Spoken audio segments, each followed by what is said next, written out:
Une loi. Donc Ok. moi, c'est ce que je suis en train d'évoquer. Ok. Une loi à laquelle chaque citoyen guinéen a l'obligation de se soumettre. Donc ça, ce n'est pas mes sentiments Ok. que je dois donner. Maître. Ok. En fait, je veux qu'on fasse la part des choses. Vous parlez des textes. En fait, moi, je parle des faits, en fait, ce qui s'est effectivement passé. Qu'est-ce que vous savez des ordres, par exemple, que le président Daris aurait donné à qui que ce soit pour qu'on parle de la théorie de baïonnette intelligente selon votre compréhension qu'on pourrait effectivement poursuivre ou sanctionner la personne qui aurait donné un ordre manifestement illégal. Quelle évidence vous avez? Je parle des faits. Les principes, on les connaît. Ce sont ces faits que moi aussi j'ai évoqués. J'ai Oui. dit en partant maintenant de ce principe-là, de cette théorie-là, celui qui était là était sous son commandement. Et du fait que lui, il n'a pas pris de mesures disciplinaires à de telles gravités, face à de telles gravités de crimes, j'ai dit, voilà la théorie de la baïonnette. C'est ce que j'explique, maître. Il n'y a pas de souci, on se comprend sur ce point-là.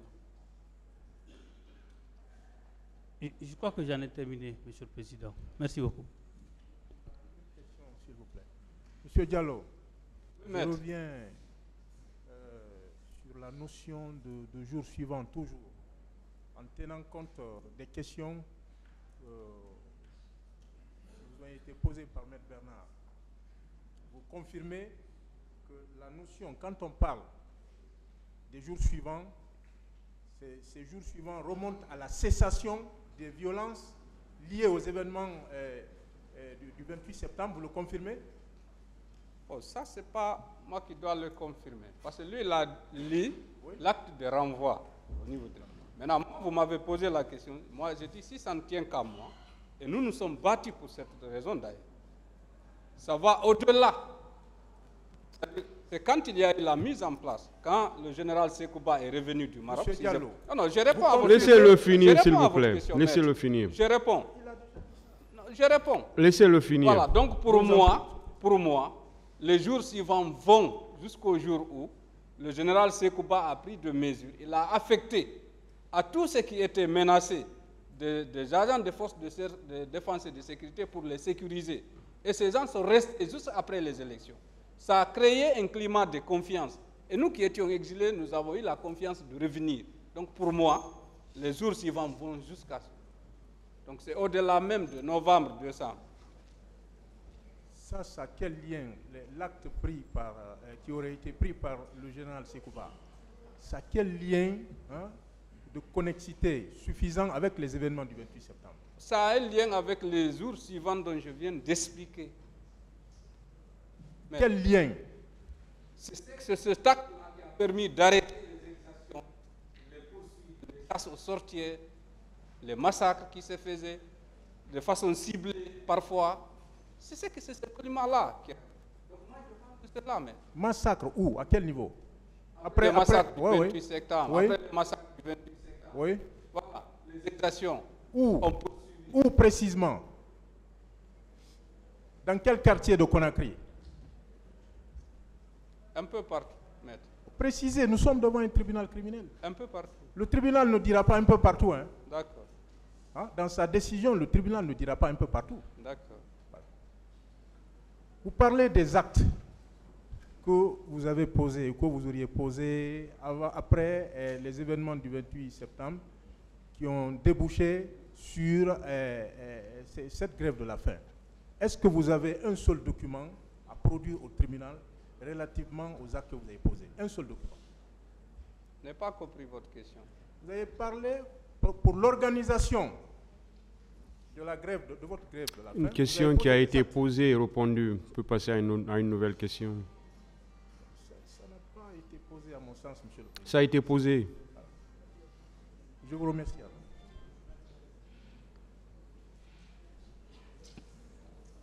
Merci, monsieur le président. Moi, je voudrais savoir, monsieur Sow, Diallo, maître. avant d'entamer cette grève de la faim, est-ce qu'un médecin avait examiné votre état de santé? Non. Non. On ne l'avait pas fait. Vous n'avez pas consulté un médecin? Avant la grève de la faim, non? Pour savoir si votre organisme pouvait tenir? On n'avait pas fait, mais nous étions en bon état de santé, hein? Tous. Oui, avant d'entamer la grève de la faim. Et concrètement, comment cette grève-là se passe? Alors, nous avions publié une déclaration, nous avions exprimé, d'abord on a fait un diagnostic de la situation, on a fait des recommandations. Ces recommandations, entre autres, c'est instituer ce cadre de dialogue. Parce que nous avions dit que nous étions vraiment préoccupés. Parce que si l'élan continuait, le pays risquait de connaître des violences à grande échelle qu'on ne souhaitait pas. Ensuite, on a dit que pour maintenir la paix et la quiétude sociale, il fallait rechercher les présumés auteurs de ces massacres-là, de les punir. Voyez-vous? Et nous avons dit que c'est vraiment incompréhensible que des agents des forces de défense et de sécurité, à travers leurs propres citoyens, arrivent à commettre de tels actes. Donc il faut réformer le secteur de forces de défense et de sécurité. Maintenant, nous avions écrit des slogans: non à l'impunité, non à l'injustice, non à l'arbitraire, et puis vive l'état de droit. Nous sommes venus avec une banderole. On devait l'observer pendant 5 jours. Et pendant ces 5 jours-là, nous ne devions boire que de l'eau. On avait nous-mêmes acheté, à travers l'argent de l'organisation, on a acheté l'eau. Donc la journée, c'était de voir comment les Mahatma Gandhi ont mené leur combat, ainsi des personnes qui nous inspiraient. Donc c'était comme ça. Et après la grève de la faim, on devait aussi rencontrer encore les autorités pour voir comment on pourrait mettre une pression afin que les acteurs se retrouvent. D'accord. Et après, excusez-moi, vous avez été le seul à vous exiler ou bien les 7 autres avaient quitté le pays? Merci, je vous dis, depuis lors, il y a certains de nos amis, on ne s'est jamais retrouvés. Tellement qu'ils avaient peur. Ils sont où? Non, je ne sais pas. Sauf que, l'année dernière, je recourais lors d'un atelier, je l'ai revu. C'est-à-dire, c'est comme si c'est un autre monde. Colonel Tcheboro, en ce moment, colonel Tcheboro, c'était subhanallah chez vous. Voyez-vous? Donc certains, et vous savez, c'est ça un peu les conséquences de la torture. C'est cette culture de peur qui reste dans l'esprit des gens. C'est pour ça, encore une fois, ce n'est pas pour ne rien que le monde entier a mis toute une convention pour punir tout auteur de... C'est pas bon pour l'humanité. Voyez-vous? Donc, tout récemment, quand le procès a commencé, j'ai retrouvé 2 ou 3. Voilà. Mais sinon, voilà. Colonel Tcheboro parlait de la grève de la faim là. Voilà. Vous voyez ce que nous risquions. Merci, Monsieur le Président.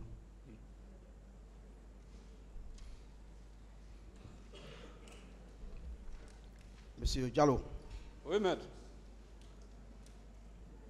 Je reviens autrement en répondant à l'une des questions d'un de vos conseils.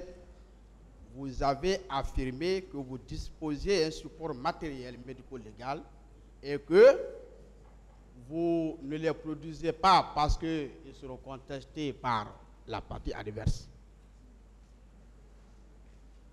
Vous maintenez? Ce n'est pas compris, maître. Un de vos conseils a dit qu'il y a eu des victimes qui avaient produit des pièces médico-légales, mais que ces pièces ont été contestées par la défense. C'est pourquoi vous avez décidé de ne pas produire ces pièces. Est-ce que vous maintenez ça? Je ne réponds pas à cette question, maître. Alors, ça veut dire que, en refusant de produire, vous avez décidé d'induire le tribunal dans l'erreur. C'est ça? C'est ça? Moi, je suis venu au tribunal pour livrer ma part de vérité parce que j'ai soif de justice. Est-ce que ce n'est pas indispensable pour... Et je vais contribuer à la manifestation de la vérité. Bien. Voilà. Et pour contribuer à la manifestation de cette vérité, est-ce que ce n'était pas indispensable pour vous, pour que vous obteniez quelque chose, que vous produisiez au tribunal pour ne pas l'induire dans l'erreur, au lieu de les garder par derrière vous, en estimant qu'elles seront contesté par la défense. Je pense que ça n'a jamais été dit ici.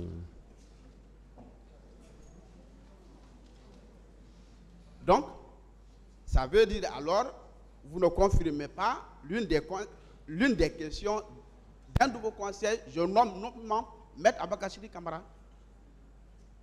Il y a eu des parties qui ont produit, mais ces pièces sont très contestées. Donc vous, si vous produisez, est-ce que la défense ne va pas encore contester? Est-ce que cela vaut pour ne pas produire? Mais honnêtement, je n'ai pas compris votre question. Parce que ce que vous parlez là, je ne comprends pas, honnêtement.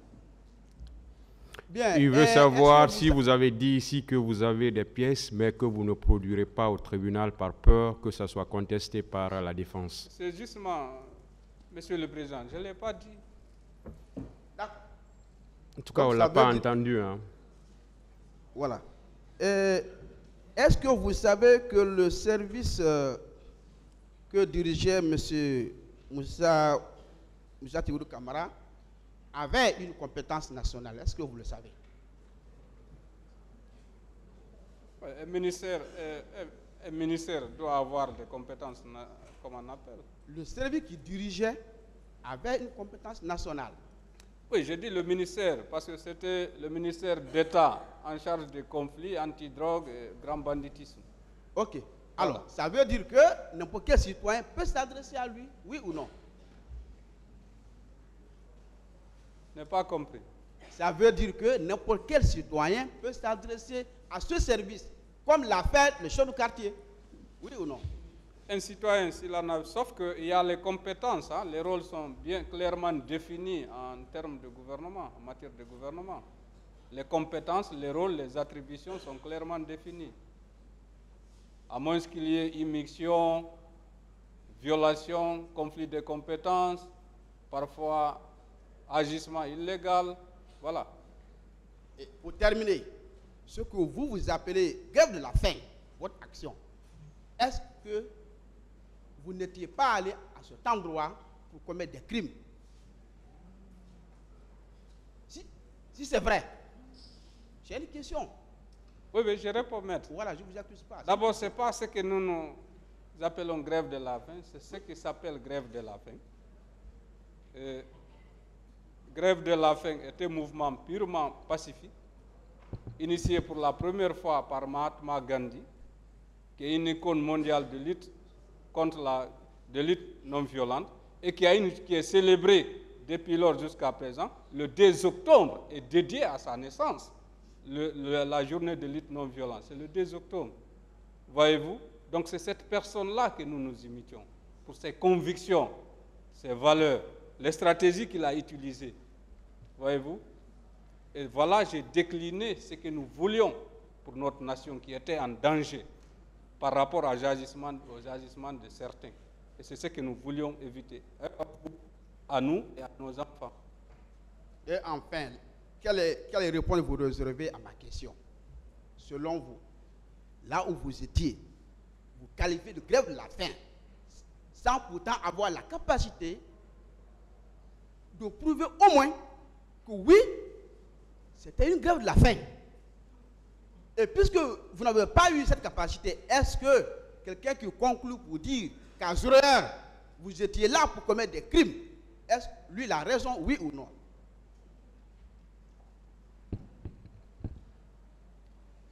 Je n'ai aucune réponse, maître. Je vous remercie, Monsieur le Président.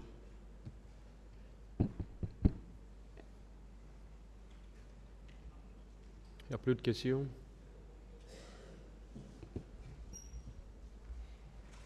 Partie civile, il n'y a plus de questions.